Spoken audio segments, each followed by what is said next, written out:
Alright, welcome back guys. We're going to do a part 2 video on the review. And if you recall from last time, we basically covered questions that pertain to material from chapters 1 through 4. Okay, we left off looking at some of these questions, financial questions. Okay, so now we're going to, hey Frank, we're going to delve into some review questions that pertain to chapters 5 and 6, okay, on statistics. Alright, so I'll get going. I know this is kind of a long review. Okay, so it says a sample, statistic, and a margin of error are given. So we want to find the confidence interval likely to contain the population parameter of interest, and then answer the question. Okay. So remember that margin of error creates bounds. It creates an interval, like a lower bound and an upper bound, that we're confident that the true mean of the population lies within that interval somewhere. So it says, following the Republican National Convention, a poll of voters in the Central Illinois community showed that 58.2% would choose the Republican ticket to win over the Democratic ticket, no matter whom the Democrats chose for vice president. And then the margin of error was 5.2 percentage points. So the question is, should the Democrats expect to lose Central Illinois? So let's go ahead and create our confidence interval, okay? So if you remember, guys, it's the mean, which in this case is 58.2%, give or take the margin of error, okay? So to find the lower bound, you subtract 5.2. So 58.2% minus 5.2 percentage points is going to give us 53%, I believe. And then to find the upper bound of our margin of error, you add, or the upper bound of our confidence interval, okay? And what is this going to give us? 63.4, I believe. So I'm going to write it like this. The lower bound is 53%, and then the upper bound is 63.4%, okay? So what this means is that the true percentage, or we can be fairly confident that the actual percentage of voters that are going to vote Republican is within this interval, okay? So the question, well, actually, once you figure out this interval, you can answer the question. Say it's got to be C. And so to answer the question, it says, should the Democrats expect to lose? Well, yes, because if the true percentage of Republicans, or people that are going to vote Republican in this election, is within this interval, well, this interval, any number within this interval is more than 50%, okay? And so that means that the Democrats would lose. All right. Number 18 is just like this one, okay? So I'm going to skip it. I'm trying to skip the redundant ones just to save time, because I think I'm going to have to make a part 3 video as well. Alright, number 19. So now we're talking about sampling methods. It says a market researcher randomly selects 500 drivers that are under 30 years of age, and then 500 drivers that are older than 30 years of age, okay? And so what basically, this one's a little tricky maybe, but really what's going on here is the researcher is segmenting the population into two pieces, those that are less than 30, those that are older than 30, okay? And then from each of those segments, or strata, they randomly select 500. So this is an example of stratified sampling.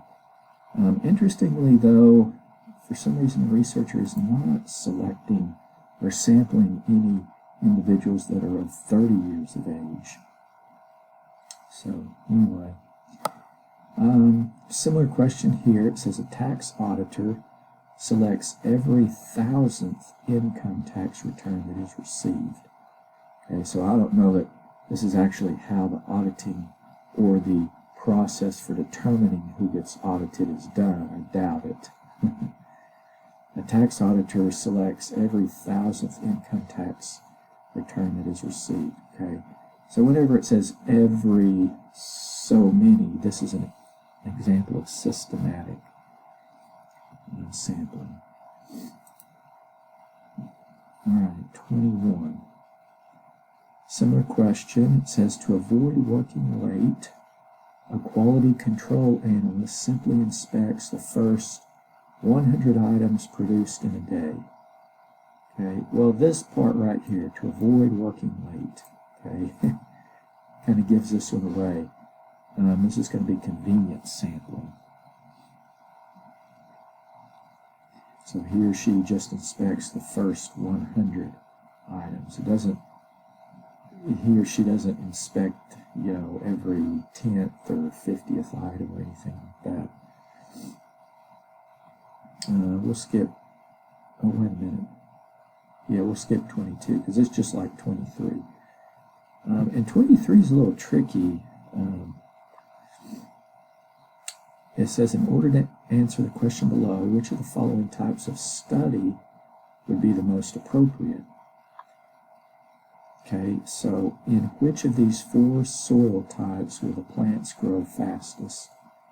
Okay, so you're trying to figure out which type of soil will result or yield the fastest plant growth. Okay, so you definitely are going to do an experiment. But this one is going to be an experiment without blinding, okay? Because what are you working with? You're not working with people. It doesn't matter whether the plants can't know, right? They're just plants, so it's not like you can tell them, hey, you're being planted in, you know, the sandy loam, and then tell this other plant, hey, you're being planted in the iron-rich clay. Okay, it's not going to make any difference. They're just plants. There's not really necessary any blinding. Now, you could potentially make the argument for maybe single blinding, in which, you know, the researchers don't know the type of soil that the plant's being put in. But I looked at the answers for this one because I wasn't quite sure, and it's supposed to be without blinding, period. Okay, so 24 says identify the variable as either qualitative or quantitative, and the variable would be the professions of adults. Well, think about that data. You go around sampling adults, asking them what their profession is. That's not going to be numerical data, is it? It's going to be qualitative data. And 25 is just like it. 26, so now we're getting into actually finding some statistics. Okay. So it says the students in Hugh Logan's math class took the Scholastic Aptitude Test. Okay, so the SAT. Their math scores are shown below. Find the mean. Okay, so these are the scores. And so what I did, guys, before I started the video, is I put all this data in my calculator to save time. But I do want to show you this just to remind anybody. So you go to Stat, and you just hit Enter, because you're going to edit your list. And I put my data in List 1. Okay, so just, hold on, my computer froze.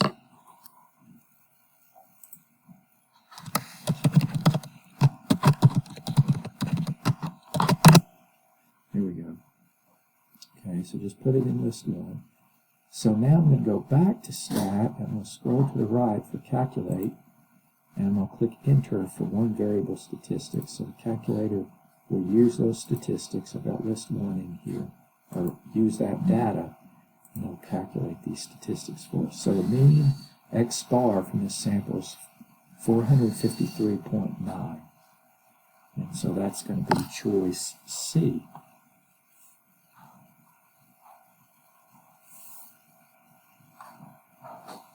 Okay. All right, and then 27 is the same. Let's look at 28. 28, it says a store manager kept track of the number of newspapers sold each week over a 7-week period, and the results are shown below. Okay. So the question is, find the median number of newspapers sold.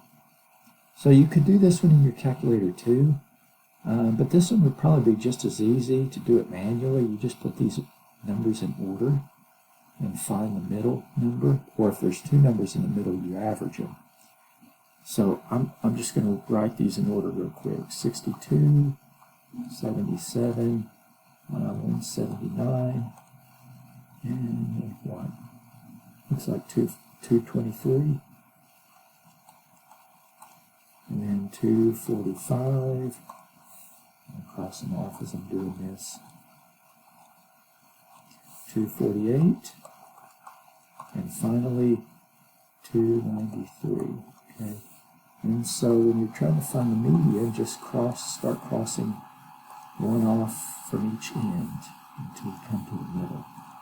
In this case, we arrive at just one number, 223. Right. Doing that was just as fast or faster than actually inputting all those numbers into my calculator. So 223 would be the median number of newspapers sold. 29 is just like it.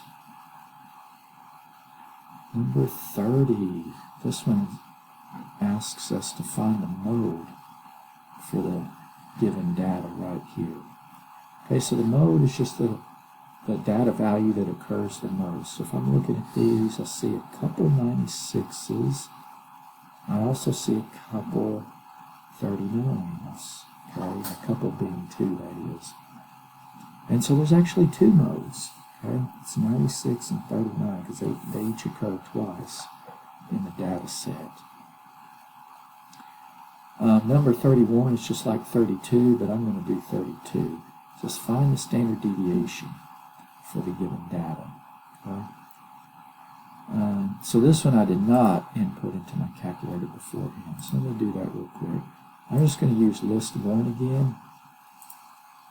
I'll just clear that list. And I'll enter this data, so 42, 14, 38, 21, 19,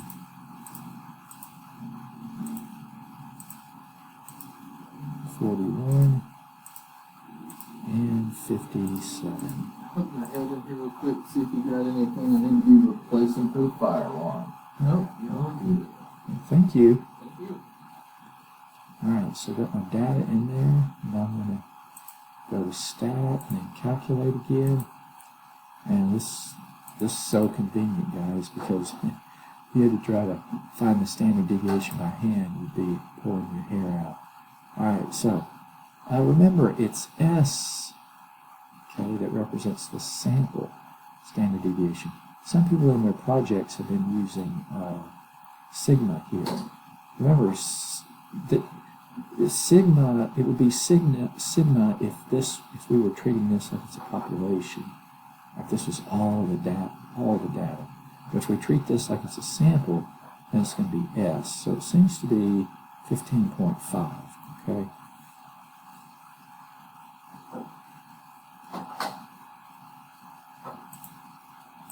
Alright, number 33 is just like it. Okay. 34, so now we get to the time-consuming questions. And because the students tend to have more trouble with these, I'm gonna work most of them. Okay. So that's why one of the reasons I was saying we're probably going to end up having a third part of this, because this deals with, we're talking about things that are normally distributed. And we saw a lot of examples in class. Okay.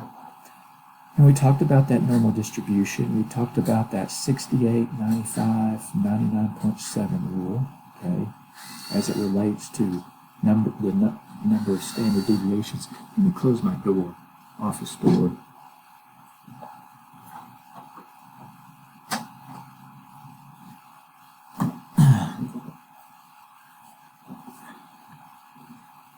Sorry about that. Okay, so 34, it says the scores on a psychology exam were normally distributed. Okay, so remember what this means is that if you take all those scores, create your frequency table, make a histogram, the histogram would have that typical bell-shaped curve.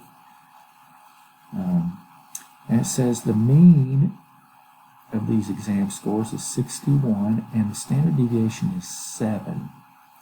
So it says a failing grade on the exam is anything 2 standard deviations or more below the mean. Okay, so what is the cutoff for failing the test? And then furthermore, approximately what percentage of the students failed? So this is where you need to draw yourself a standard normal curve. Okay. Alright, so I'm going to label this like I did in class. So the mean is right here in the center.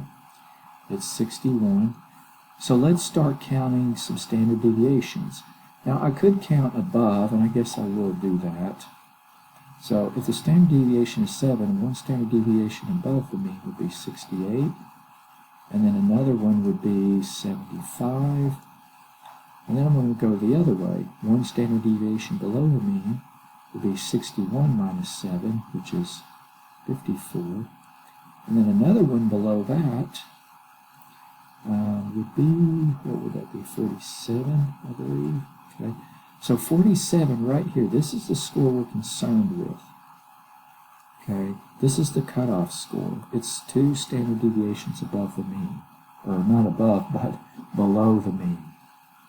And this is what it means to grade on the curve.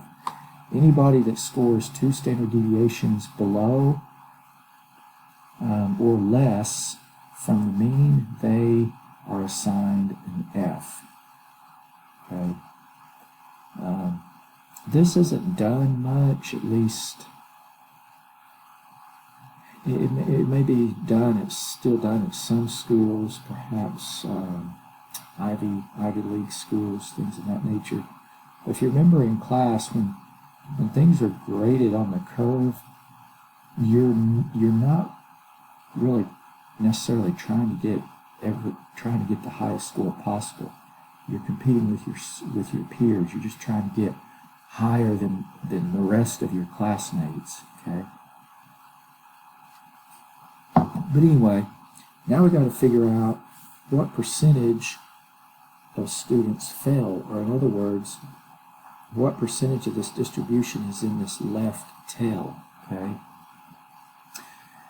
And so the way we did this in class was we said, okay, 47 is 2 standard deviations below, 75 is 2 standard deviations above, and if you remember this 68, 95, 99.7 rule, between 2 standard deviations above and below the mean, we have 95% of the distribution, okay?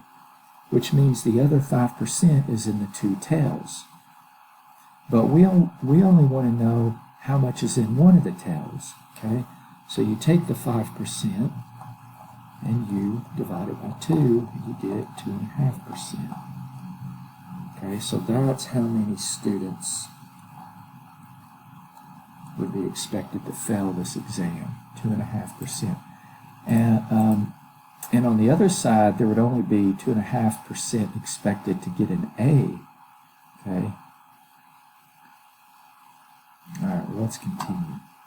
Number 35. The time it takes Claudia to drive to work is normally distributed with a mean or an average of 50 minutes and a standard deviation of 6 minutes. Okay. So, of course, all this depends on traffic. What percentage of the time will it take her less than 62 minutes to drive to work? This is just like the last one. It's going to be 2.5%, and I'll show you why. Okay.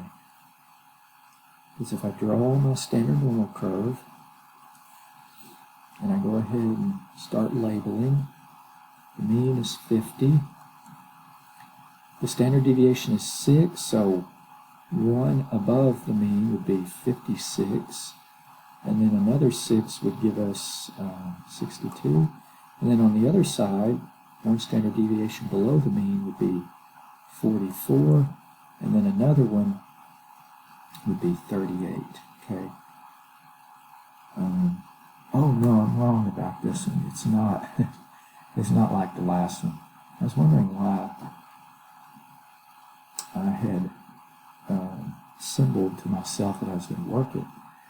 Okay, so it says, what percentage of the time will it take her less than 62 minutes? Well, 62 minutes is right here, okay? And that's 2 standard deviations above the mean. So we're using this rule again, the 68, 95, 99.7. So 2 standard deviations above the mean to 2 standard deviations below the mean, we have 95% of the data. Okay, which means the other 5% are in the 2 tails. Well, we know from the previous example that means that there's 2.5% in this tail and then 2.5% in the upper tail. We're trying to figure out how much is below 62. Well, 62 would be from here all the way to the left. So it would include all the 95% and the extra 2.5% right here. Okay. I'm going to shade that in for you real quick so you can see this. And so we're talking about all of this. Okay, basically everything except the other upper 2.5%.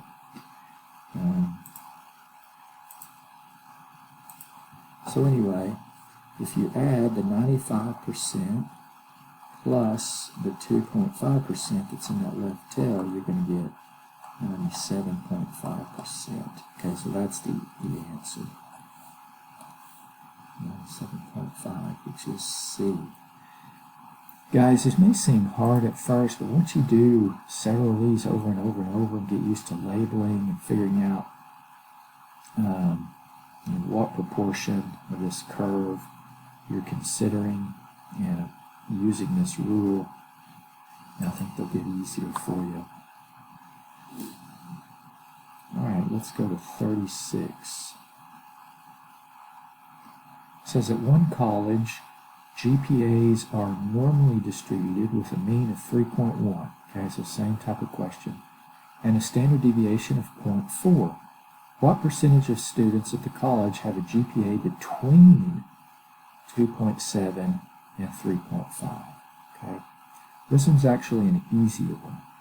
And I'll show you why. It's not as difficult as the last two.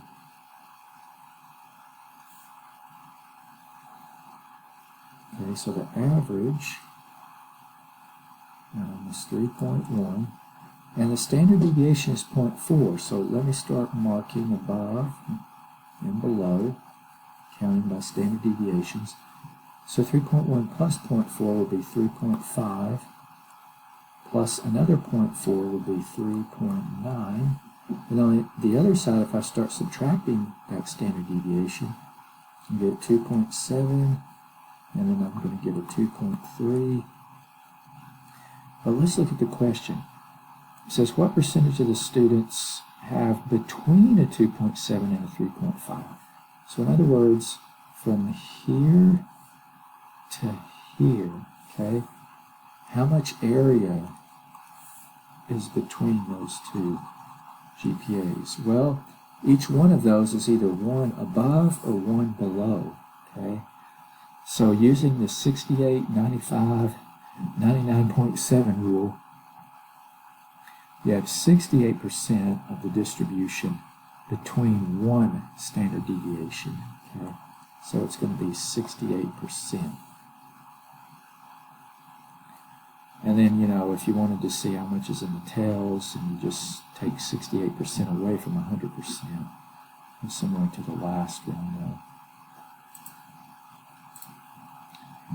Alright.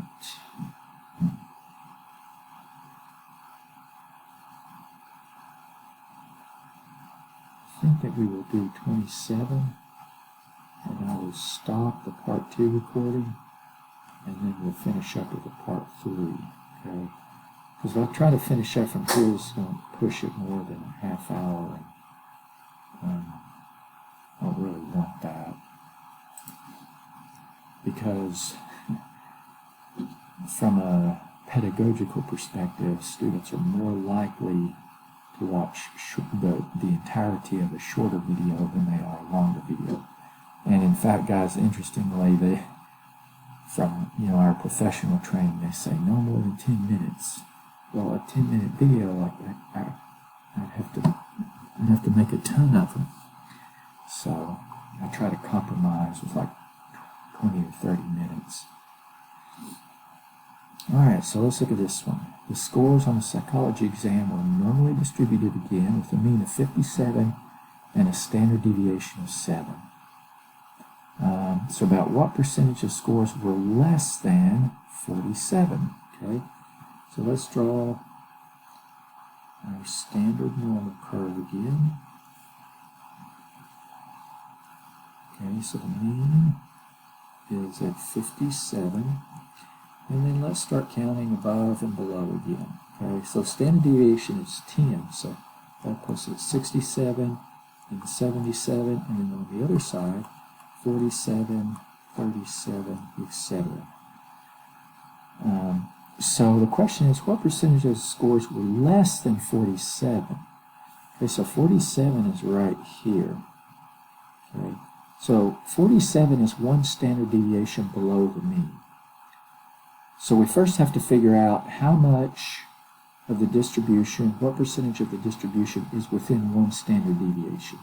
Okay, so from 47 to 67, using that rule, again, the empirical rule, we have 68% the distribution between these two. Okay, but the question is, what percentage of scores is less than 47? Or in other words, in this left tail. Well, if we have 68% right here, then that means we have to figure out what's left in the tails. You subtract, you get 32%. So you got 32% in both of these tails. Well, less than 47 is just this left tail. Okay? So we divide this by 2 again, and we get 16%. So that means there's 16% in this tail, 16% in the other tail. Okay. So the percentage of scores that are going to be less than 47, or less than one standard deviation below the mean, is 16%. Okay. These students would be receiving D's and F's. This would be if you're grading on the curve again. Okay. All these students right here in the middle, they would get C's. If you're within one standard deviation of the mean, you get a C. These students right here, between 67 and 77, they'd get a B.